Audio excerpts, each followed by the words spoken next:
Dear students, in the last video we have already discussed regarding the trade and commerce, and in the last video we were discussing about the products for the market, and in this video we will discuss about the other aspects of trade and commerce. So for this, let us go for this growth of international trade and commerce. Around 9th century, a clear picture of international trade begins to emerge in medieval Europe. Trade in Europe in the early medieval ages continued to some degree as it had under the Romans, with shipping being fundamental to the movement of goods from one of the Mediterranean to the other, and via rivers and waterways from south to north and vice versa. However, the extent of international trade in this early period is disputed among historians. There was a movement of goods, especially luxury goods like precious metals, horses and slaves etc.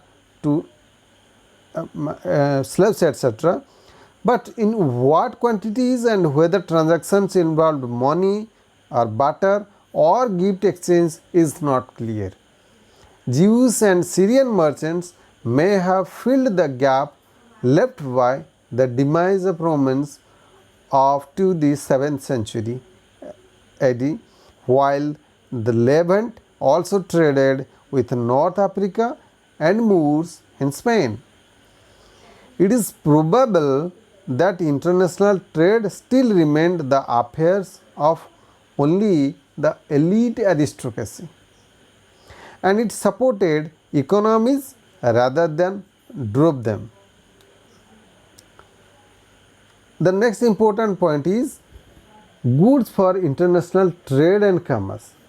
Different goods traded between the Arab world and Europe included slaves, spices, perfumes, gold, jewels, leather goods, animal skins and luxury items or luxury textiles, especially silk. So, Italian cities specialize in the exports of clothes like linen, on-spun cotton and salt, are goods which originally came from Spain, Germany, northern Italy and Adriatic. The Italian city-states under the nominal kingship of Byzantine Empire began to take over the trade networks of the Mediterranean, particularly Venice and Amalfi coast, who would later be joined by Pisa and Genoa and suitable ports in southern Italy. So, there developed important inland trading centers like Milan, which then passed on goods to the coastal cities for further export or more northern cities. The trade connections across the Mediterranean are evidenced in descriptions of European ports in the works of Arab geographers and high numbers of Arab gold coinage found in this place. So, for example, parts of southern Italy. Anyway, now let us discuss the other important points like slave trade and other articles of trade. In the 10th and 11th centuries, Northern Europe also exported internationally. The Vikings amassing large numbers of slaves from the raids and then selling them on. Silver was exported from the mines in Saxony, grain from England was exported to Norway, and Scandinavian timber and fish were imported in other direction.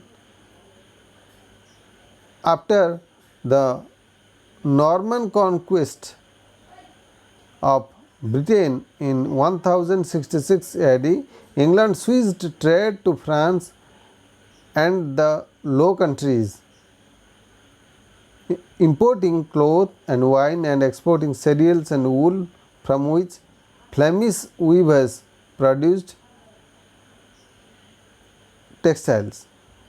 The next important point is Crusades and medieval European trade.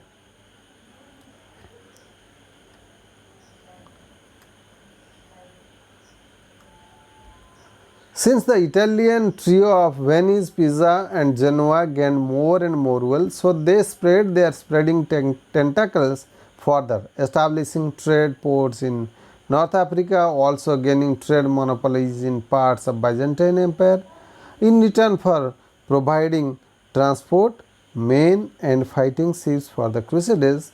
A permanent presence of Christian armies in the cities conquered were kept in Levant from 12th century AD.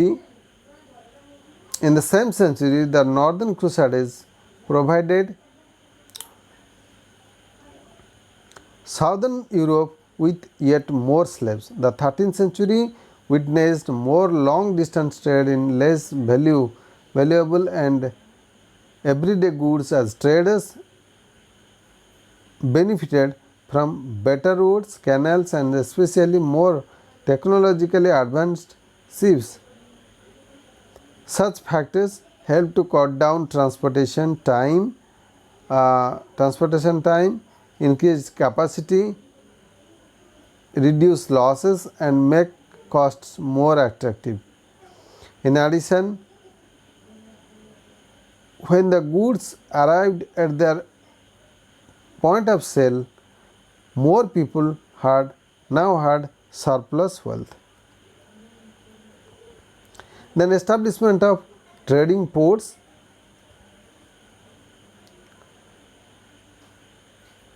During this period, international business was booming as many city ports established. International trading posts where foreign merchants were allowed to live temporarily and trade their goods. In early 13th century, Genoa, for example, had 198 resident merchants, of which 95 were Flemish and 51 were French. There were German traders on the famous Rialto Bridge of Venice and the Steel Yard area of London. Traders from Marseille and Barcelona permanently camped in the ports of North Africa. Economic migration reached such numbers that these ports developed their own consulates to protect the rights of their nationals, and shops and services sprang up to meet their particular tastes in food, clothing and religion. Another important point is investment and other financial mechanisms in trade and commerce. As the trade relations became more complex between states and rulers, the middlemen and agents involved themselves in trade and commerce. Trading expeditions were financed by rich investors who, if they put up the initial capital, often got 75% of their profits, the rest going to the merchant who amassed the goods and then shipped them to wherever they were in demand. The profits would then be split 50-50. Behind these major investors, there developed consortiums of small investors who put up their money for a future return, but who could not afford to pay for a whole expedition. Thus developed sophisticated mechanisms of borrowing and lending, particularly in the Italian cities. There were more financial instruments to tempt investors and extend credits such as credit notes, bills of exchange, maritime insurance, shares in companies. The next important point is regulations for trade and commerce. In the medieval Europe, trade was established business run by generations of merchants from the famous family like the Medici of Florence There were increased efforts at standardization of product quality and helpful treatises on how to compare weights, measures, and coin across different cultures.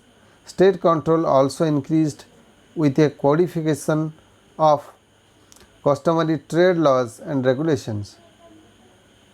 These rules and regulations we find today in the form of imposition of taxes, duties, and protectionist quotas.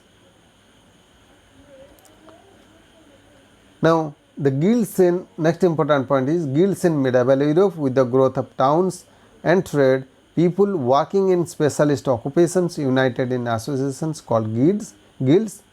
There was a guild for each occupation, including bakers,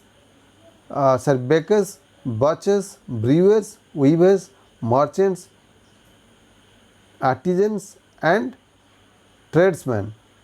Guilds control the quality and quantity of goods produced, set prices, and trained apprentices in the skill of their trade. Guilds obtained power, limited member to control trade, and protected their members in times of hardship or sickness. During the late Middle Ages, two types of guilds were developed, that is the merchant and the craft guilds. So now let us come to the conclusion. Thus, trade and commerce started developing from 9th century in the medieval Europe. By the mid 14th century, the Italian city-states were even trading with a distant partners at Mongols, although the increase in global contact brought unwanted side effects such as the Black Death, which is said to have been happened by which is said by some historians from 1357 to 1347 to 1352. So, that entered Europe via the rats which infested Italian trading ships. Undeterred, the European powers, both religious and commercial, would head up into the other directions, and so the Cape Verde Islands were discovered by the Portuguese in 1462 AD, and 3 decades later Christopher Columbus would open up the way to the New World. Further, the geographical exploration by Vasco da Gama to India and Asian countries opened the path for more advanced trade and commerce in the world. Thank you. So, dear students, if you like my videos, then share it among your friends and comment also on this topic. Thank you again.